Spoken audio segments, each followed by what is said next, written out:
Hello dear students, welcome to my channel BK Munnalal. आज मैं आपको सिंथेसिस ऑफ सेंटेंसेस पार्ट 7 में complex sentences by using adverb clause of result और consequence discuss करने वाला हूँ। डियर स्टूडेंट्स, यदि अभी तक आपने कॉम्प्लेक्स सेंटेंसेस के पिछले 6 वीडियोस को नहीं देखा हो तो आप उनको अवश्य देख लें, जिससे आप सिंथेसिस के अंतर्गत कॉम्प्लेक्स सेंटेंसेस को बनाना बहुत अच्छे से सीख पाएंगे। आइए शुरू करते हैं एडवर्ब क्लास ऑफ रिजल्ट और कॉन्सिक्वेंस से कॉम्प्लेक्स सेंटेंसेस बनाना। कॉम्प्लेक्स सेंटेंसेस बनाने के लिए हमें निम्न सबऑर्डिनेटिंग कंजंक्शंस का प्रयोग करना होता है। इसमें हमें ये ध्यान देना होगा कि एडवर्ब क्लास ऑफ रिजल्ट क्या है। वह वाक्य जो परिणाम दर्शाता हो एडवर्ब क्लास ऑफ रिजल्ट कहलाता है। यहाँ पर सो और दैट का अर्थ होता है इतना डॉट डॉट की। इनके बीच में हमें एडजेक्टिव या दिया गया एडवर्ब लिखना होता है। सच डॉट डॉट दैट, ऐसा डॉट डॉट की। सच और दैट के बीच में भी हमें एडजेक्टिव अथवा एडवर्ब का प्रयोग करते हैं। इसी तरह से सो दैट का अर्थ होता है कि को लगा करके वाक्य को कॉम्प्लेक्स बनाते हैं। अब हमें विस्तार से इन पर चर्चा करनी है। उदाहरण के लिए, ही इज वेरी पुअर, वह बहुत गरीब है। He can not by a car, वह एक कार नहीं खरीद सकता है। पहले वाक्य में एक एडजेक्टिव दिया होता है, उसको एक एडवर्ब क्वालिफाई कर रहा होता है, या एडवर्ब को भी एक दूसरा एडवर्ब क्वालिफाई करता होता है। ऐसे वाक्यों में बाद के वाक्य में एक नेगेटिव वर्ब का प्रयोग किया जाता है, जो कि पहले वाले रीजन दर्शाने वाले क्लॉज का परिणाम होता है।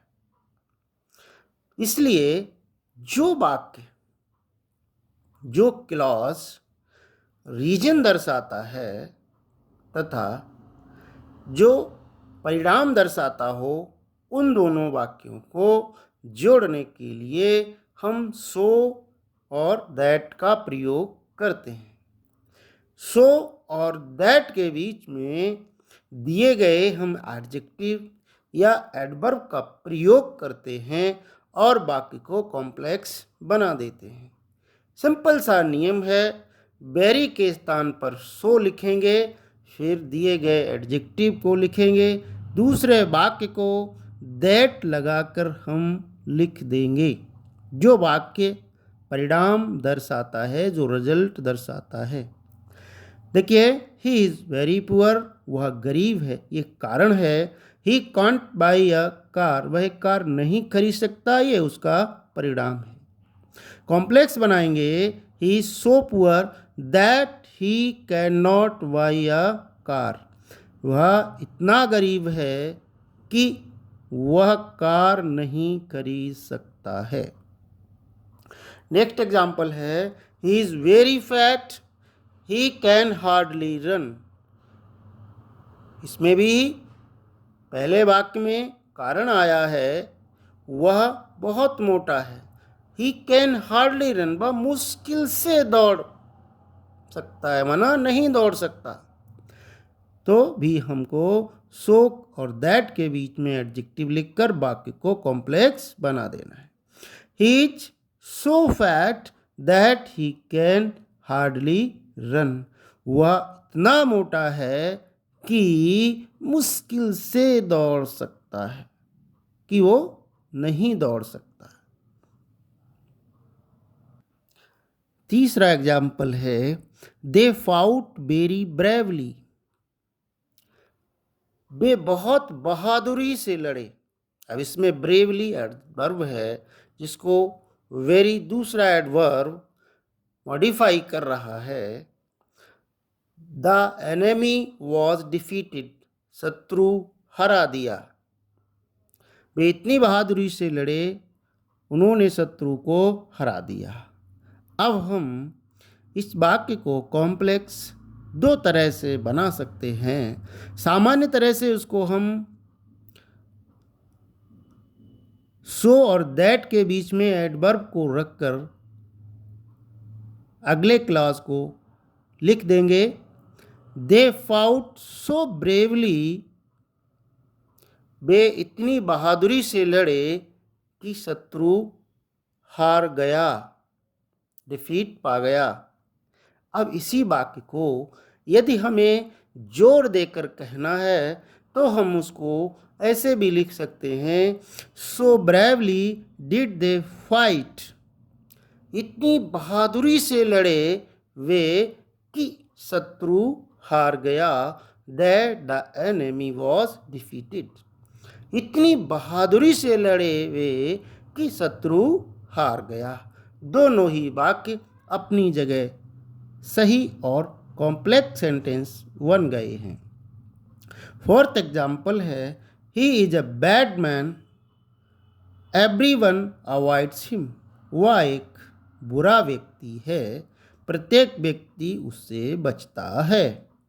अब यहाँ पर हम ये देख रहे हैं कि पहले वाक्य का ऑब्जेक्ट एक नाउन है, बैड मैन है। यहाँ पर हमें सच और दैट का प्रयोग करना होगा। सच और दैट के बीच में हम उस नाउन को रख देंगे और नेक्स्ट क्लॉज उसे ज्यों का त्यों लिखकर वाक्य को कॉम्प्लेक्स बना देंगे। He is such a bad man, वह इतना बुरा व्यक्ति है, दैट एवरीवन अवॉइड्स हिम, कि प्रत्येक व्यक्ति उससे बचता है। सच और दैट के बीच में हमने अ बैड मैन नाउन को लिखकर वाक्य को कॉम्प्लेक्स बना दिया। नेक्स्ट एग्जाम्पल है, it is a very good story, ये बहुत अच्छी कहानी है। I will never forget it, मैं इसे कभी नहीं भूलूंगा। तो कॉम्प्लेक्स बनाएंगे, it is such a good story that I will never forget it, यह इतनी अच्छी कहानी है कि मैं इसे कभी नहीं भूलूंगा। नेक्स्ट है,